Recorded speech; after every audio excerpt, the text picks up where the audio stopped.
નમસ્કાર, હું છું આનંદ શુક્લ. રિયલ વોઇસ ઓફ ઇન્ડિયામાં આપનું સ્વાગત છે. કેન્દ્રીય નાણામંત્રી નિર્મલા સીતારામને 2024 માટે મોદી સરકારના દ્વિતીય કાર્યકાળનું વચગાળાનું બજેટ રજૂ કર્યું છે. એમાં સરકારની સિદ્ધિઓ ગણાવી છે. આ બજેટ બાદ લોકસભાની ચૂંટણીની જાહેરાત થોડા સમયગાળામાં થવાની છે અને એના પછી ચૂંટણી બાદ ફરી નવી સરકાર સત્તામાં આવશે. આ સરકાર જુલાઈની અંદર પૂર્ણ બજેટ રજૂ કરે તેવી સંભાવના છે. વચગાળાના બજેટ બાદ વડાપ્રધાન નરેન્દ્ર મોદીએ દેશને સંબોધિત કર્યો.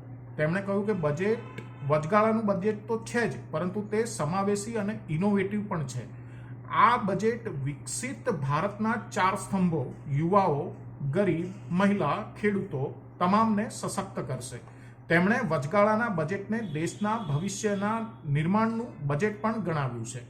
વડાપ્રધાન નરેન્દ્ર મોદીએ કહ્યું છે, આ બજેટ યુવા ભારતની યુવા આકાંક્ષાઓને પ્રતિબિંબિત કરે છે. બજેટની અંદર 2 મહત્વપૂર્ણ નિર્ણયો કરવામાં આવ્યા છે. તેમણે કહ્યું છે કે ઇનોવેશન અને રિસર્ચ માટે 1 લાખ કરોડ રૂપિયાના ફંડની ઘોષણા કરવામાં આવી છે. વડાપ્રધાન નરેન્દ્ર મોદીએ કહ્યું છે, બજેટમાં ખેડૂતો માટે પણ ઘણા મહત્વપૂર્ણ અને મોટા નિર્ણયો કરવામાં આવ્યા છે.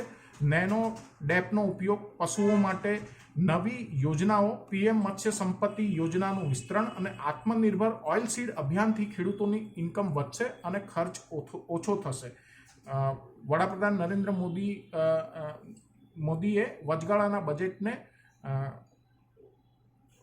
ની પ્રશંસા કરી છે અને આ બજેટની અંદર ભવિષ્યના ભારતના રોડમેપ વિશે પણ વડાપ્રધાન નરેન્દ્ર મોદીએ પોતાની પહેલી પ્રતિક્રિયાની અંદર વાતચીત કરી છે.